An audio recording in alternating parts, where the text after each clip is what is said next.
mean, we talk about the impact of AI on industries. Here it is. Banking is not an exception. We can take a loan program that's run by 50 people and run it with 5. And it's all intelligence driven because everything is data. Historically, I always think of the NASA command and control centers, right? From the old days where each person had a screen in front of them and each person had a single responsibility, which is to monitor something and tell the boss what's going on and if something's happening, right? Well, we have AI to do that, and they will tell you what to do, and then the human just will decide whether to do it or not, and eventually the human won't necessarily be part of it. This is the FinTech One-on-One podcast, the show for FinTech enthusiasts looking to better understand the leaders shaping FinTech and banking today. My name is Peter Renton, and since 2013, I've been conducting in-depth interviews with FinTech founders and banking executives. Today on the show, I'm delighted to welcome Wije. I'm not going to try and say his full name. He is the founder of Aliya Financial Technologies. Wije has an interesting backstory, born in England to Sri Lankan parents, educated there, recruited to New York by US investment bank, and then he just never went back. From there, he built a career working alongside some of the legends of the hedge fund world before becoming an early investor and board member at SoFi. But what Wije has built at Aliya is something genuinely different. It's a company that is hard to categorize, and I say that as a compliment. At its core, Aliya has developed an operational intelligence layer for banks with its roots in lending, but it is much more than that.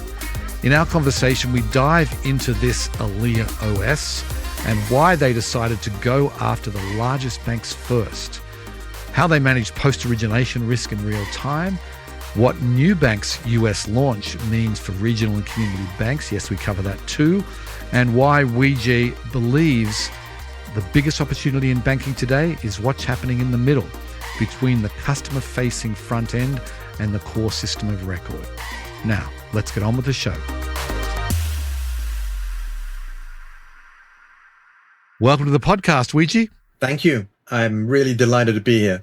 Delighted to have you. So let's get started by giving the listeners a little bit of background, because I know you're not from this country, just like me. You grew up with the part of the British Commonwealth. So tell us a little bit of your background, how you came to be in this country and what you did before you started Aliya. Originally, my parents are from Sri Lanka, but I was born and educated in England. I studied computer science and I was recruited by a US investment bank out of London and was sent here to New York on a 6-month training program, after which I said I wouldn't go back. That's how I ended up here. I fell in love with New York City and chose to become a New Yorker, was the simple answer. And then they gave me a job here and I didn't last very long because I got bored. And I was very lucky to be offered a position in a hedge fund, which at the time wasn't something that was well known. And I spent the first part of my career in the hedge fund industry. I worked for Julian Robertson and George Soros, who were prominent hedge fund managers at the time, and was a partner at More Capital, I was a partner at Fortress before I ended up getting involved in data-driven investments. My story was very simple. I knew nothing about technology, and I was just curious because, the best and the brightest were going to Silicon Valley. So I went there, literally parked myself at the Mandarin in San Francisco and walked the streets and hoped I would meet people, and that's how it happened. Yeah, that is great. Well, then tell us a little bit about then the story of Aliya and how you kind of came up with the idea. I mean, you don't have a tech background, as you said. I mean, you worked at hedge funds, but that's not really a great prep for running a lending infrastructure type company. So tell us a little bit about where'd you get the idea and how it all started? So it's carrying on with my entry into Silicon Valley and data-driven. And one of the leads led me to SoFi. I met Mike Cagney. I was fascinated by what he was doing, very interested in it. And another lead led me to the folks at Palantir. I met Joe, I met Stefan. And the fascination for data-driven intelligence has always been there because that's how I invested. I was a macro investor. So I was very interested in high-frequency data and what that could do. And as you well know, I mean, even to this day, banking is managed on very low frequency data. and it's not very predictive. And, like every decade, we have a recession and the banks lose money. So something that happens consistently and with real pattern recognition didn't make sense to me. So cut a long story short, it was pretty simple. The idea was that there was a better way to do a lot of this stuff. And I really didn't have any preconceived notion of what it was going to end up. But I did know one thing, which was the bank transaction data was incredibly valuable because every transaction in the world begins and ends with a bank. It has huge behavioral value. And that, when I first came to New York, I wasn't very well paid and New York was expensive. So you had to be very careful about your income and expenses. So the idea was, how do I determine a responsible spender, i.e. low volatility? That's how it kind of started. And then it evolved, but turned out to be a really difficult thing to do. Right, indeed. So then why focus on lending specifically? I mean, it's a competitive market. I mean, there has been existing players helping banks and fintechs for that matter, lend. So what did you like specifically about lending? It was never about lending. Lending is the way banks make money. So I never wanted to be an expense line item for a bank.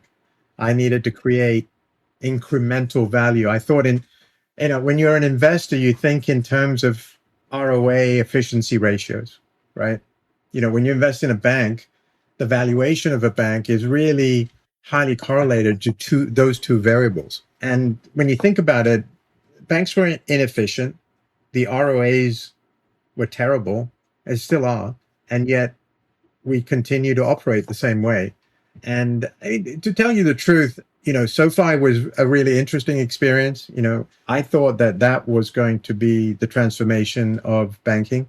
But the SoFi's of the world didn't have the data. They didn't have the capital. They didn't have the customers. The banks had this advantage. It's just that they hadn't figured out how to use it. And I wanted to change that. And we went down the path of lending because we could make some money whilst we were building the other stuff. The other stuff is really what's valuable, which is the transaction. I don't know how familiar you are with transaction categorization and the problems of it. It's a load of gibberish and we have to be accurate. Gibberish and accuracy, those things don't go well together. And we failed for a long time, but you learn from the failures and suddenly you have this aha moment and it breaks through. But then, you have to prove it out. But once you prove it out, there's tremendous value. Like if you just think about this, Peter, and you're an investor and you're a very knowledgeable investor.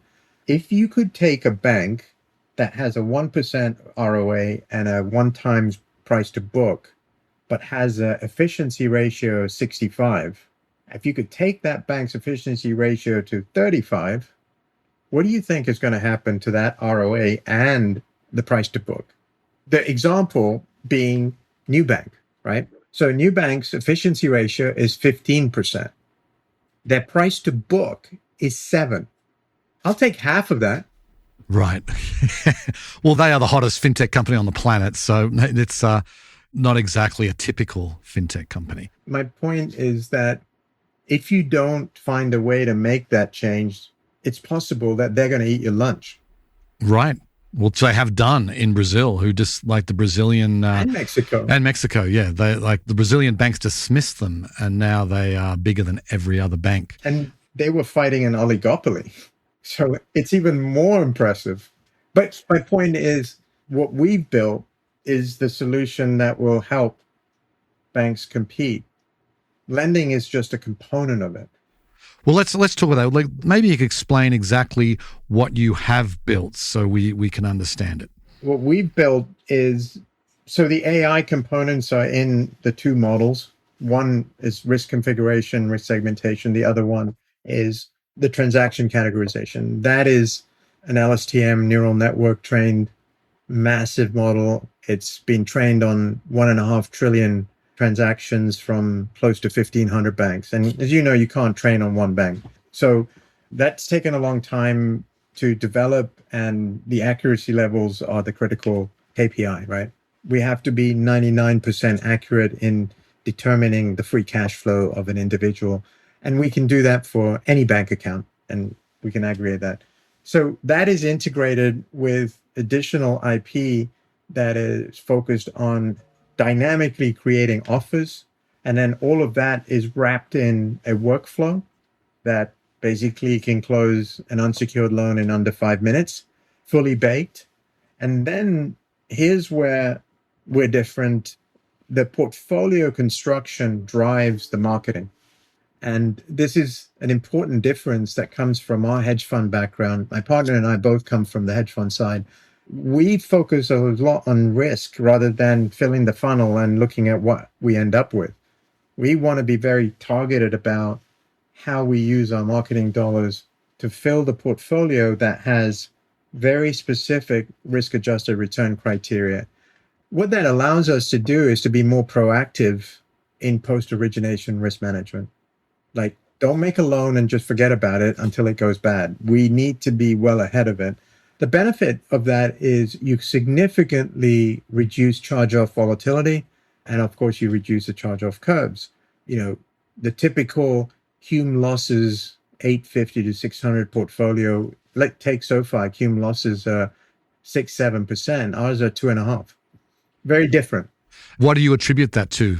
It's really a combination of, one, having a powerful risk segmentation model. And listen, we're not the smartest guys in the room. There'll be people who have better models. That doesn't matter. It's really the combination of that. It's a 6-layer process for us. The credit risk is one component. The next component is cash flow analysis so that we understand real affordability. And that allows us to size the loan properly.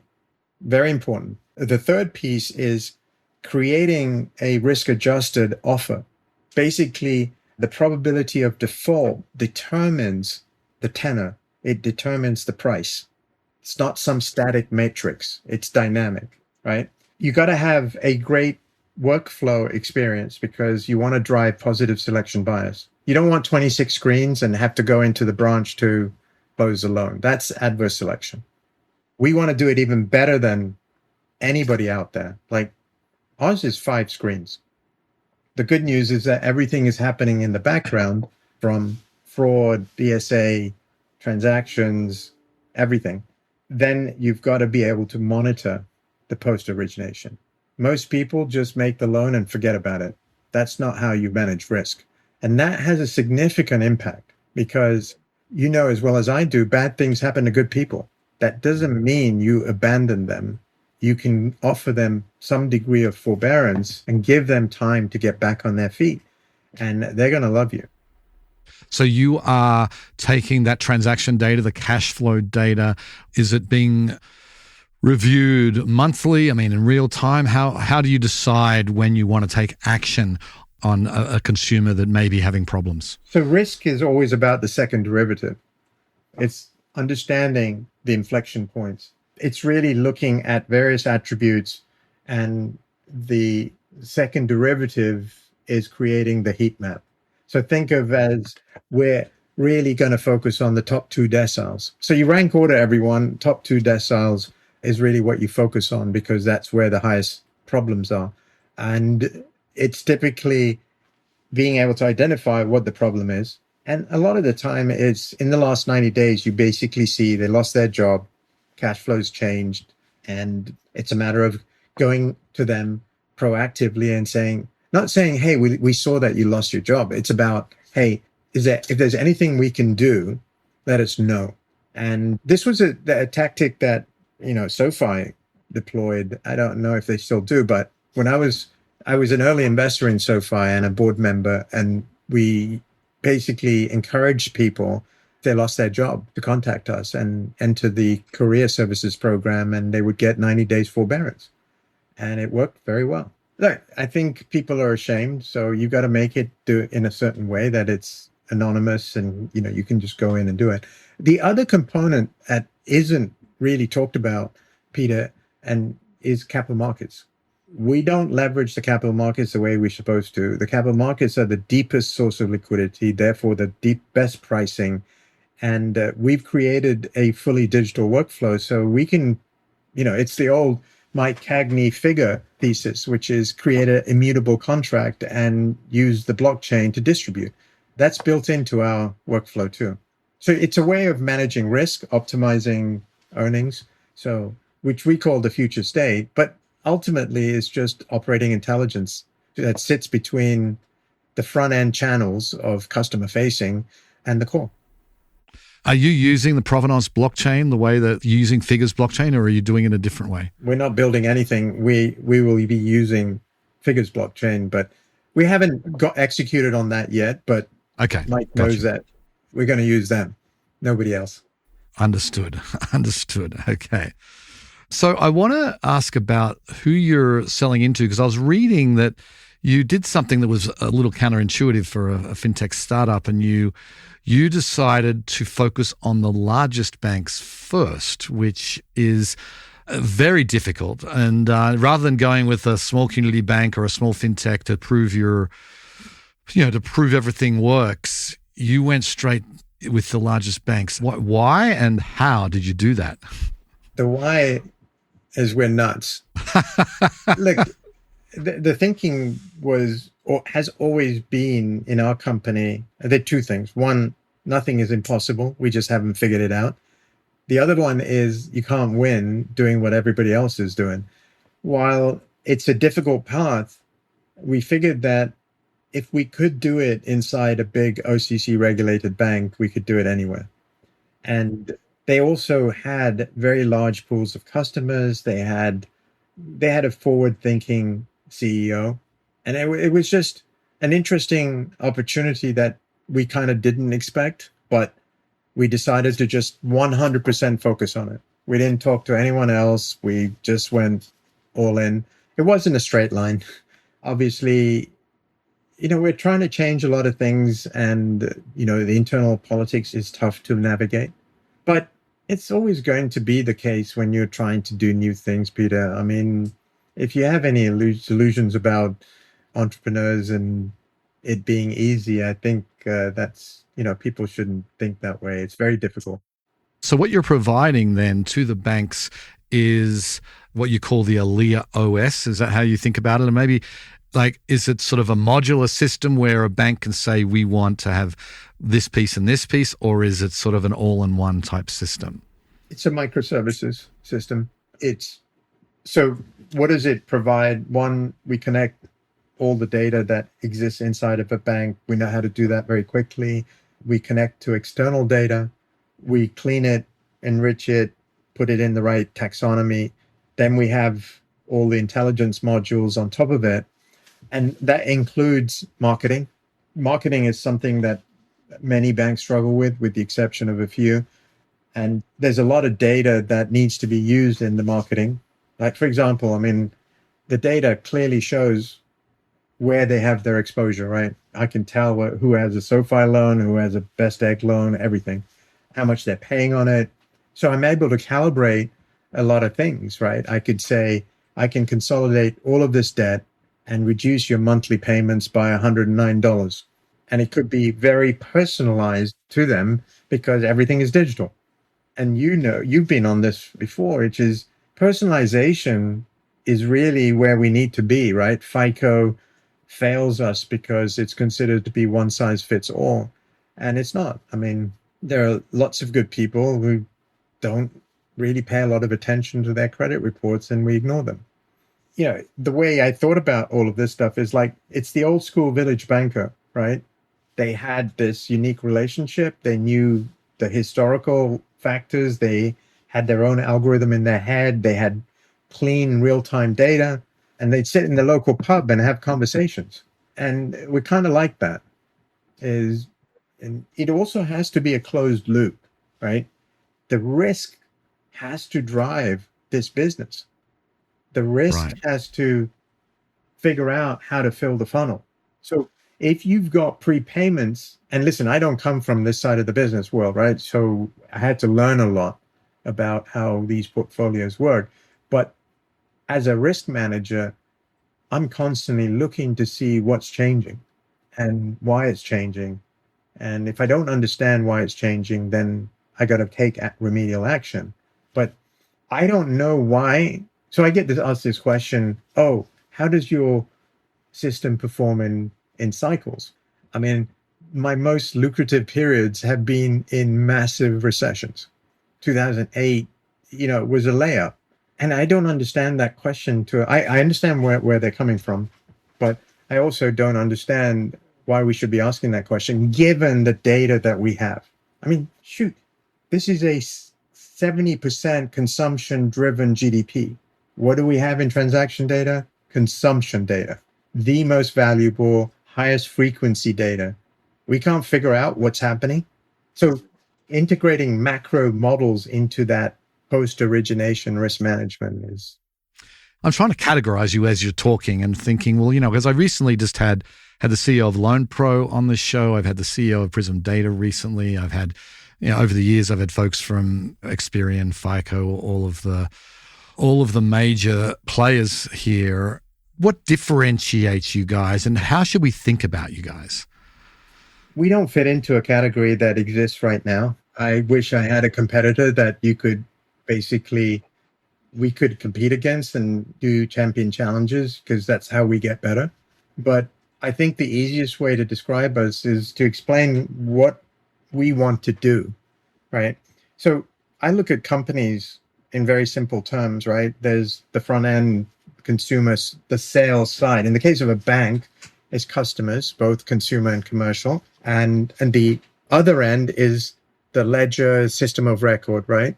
And then there's this entire middle. And I believe that what the impact of all of this knowledge that we have in AI and systems is obviously going to change the middle. The example I give to CEOs is, okay, you really do, you agree with me that, manufacturing is going to have a renaissance in America. Most people agree. And how's that going to happen? It's going to be robots. Okay. Well, the inputs and the outputs aren't changing. It's the middle that's changing. And I believe that it will happen all the way across every sector of the economy. Banking is not an exception. And when I think in terms of where there is inertia and spaghetti, it's in the middle. Most CTOs, they understand it, but it's hard to, just say, do the Elon Musk thing, which is get rid of everyone, start fresh, blank sheet of paper, first principle. Well, we thought about how to do that. We basically built everything to run around and, and say, hey, if our systems work better, use them, or just shut us off. So then who are you focused on right now? Like you said, you started at the big banks, as we talked about, but are you now looking at fintech lenders, large and small, banks, large and small? Who are you focused on today? I think the biggest opportunity is in that banking space between 100 billion and 10 billion. Hang on, 100 million and 10 billion? What did you say? 100 billion? 100 billion and 10 billion. So the larger banks. Yeah, the larger regional and community banks, because I believe that the banking landscape is, I know everybody thinks it's always changing, but I really believe that the US banking space is going to have a little bit of a rude awakening. Because I think the way the traditional bankers are thinking about primacy, which is really important because it's the cheapest form of funding, I believe that's changing. And it's changing away from deposits accounts to liquidity on demand. Example, if you take the credit card business, it's an oligopoly, and that's liquidity on demand, and they're doing really well, okay? If you take the SoFis of the world, they're doing really well, and they primarily offer liquidity on demand.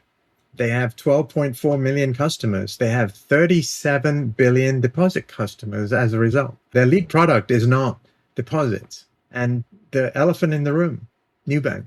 I have a bet with a number of CEOs. They're going to have 5 million customers in the first 2-3 years in the US.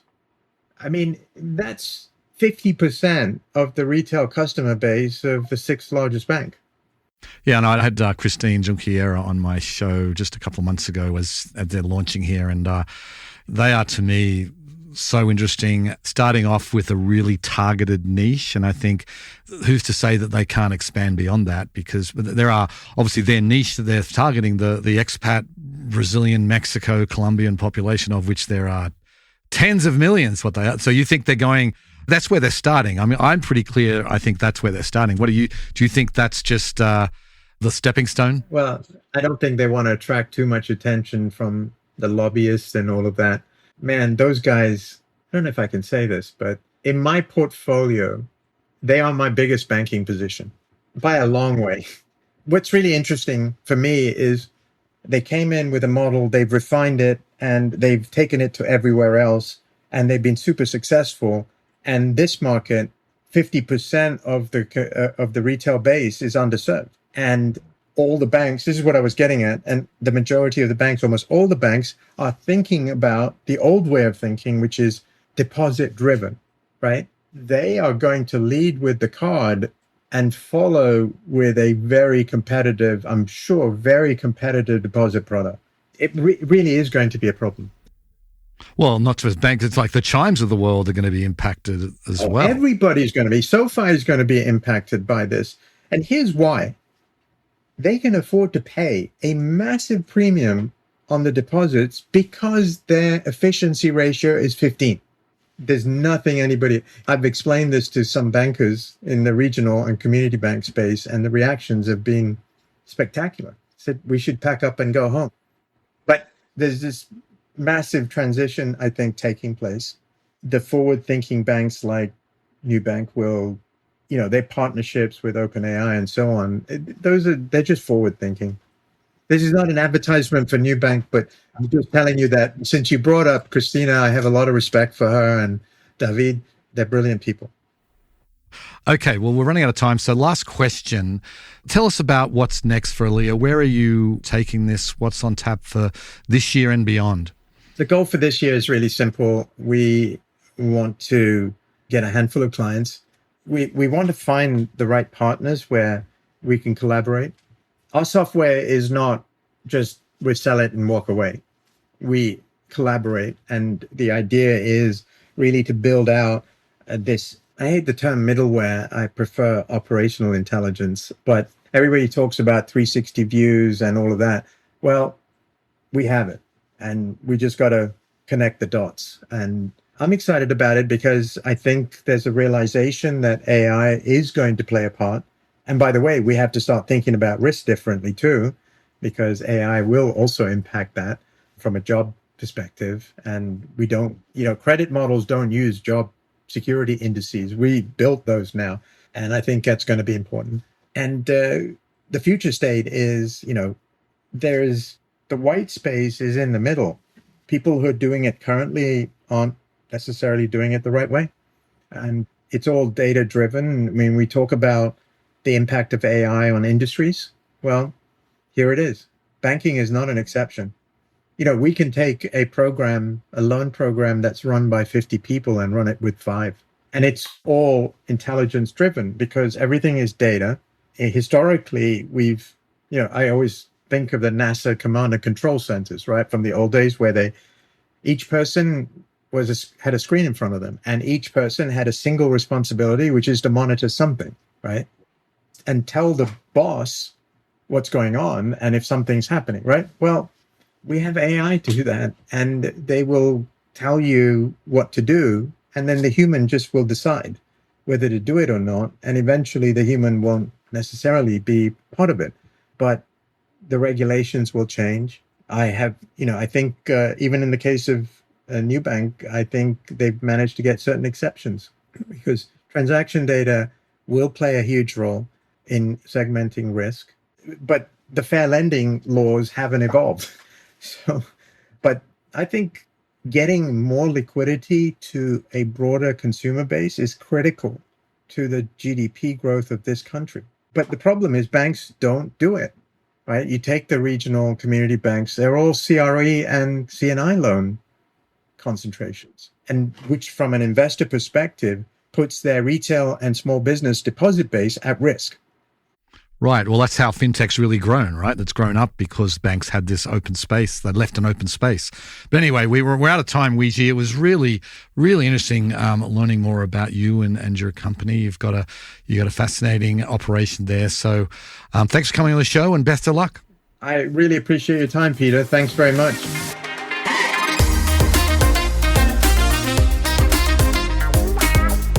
Wije's framework of front end, ledger, and the middle, what he calls operational intelligence, was a really interesting way of framing what they are doing because, as he said, his company defies categorization. His manufacturing analogy also stood out to me. The inputs and outputs aren't changing. It's the middle that's being transformed. And his example of taking a loan program run by 50 people down to 5 is the kind of number that makes bankers take notice. It's a compelling vision for what AI native banking infrastructure actually looks like in practice. Anyway, that's it for today's show. If you enjoy these episodes, please go ahead and subscribe, tell a friend, or leave a review. And thanks so much for listening.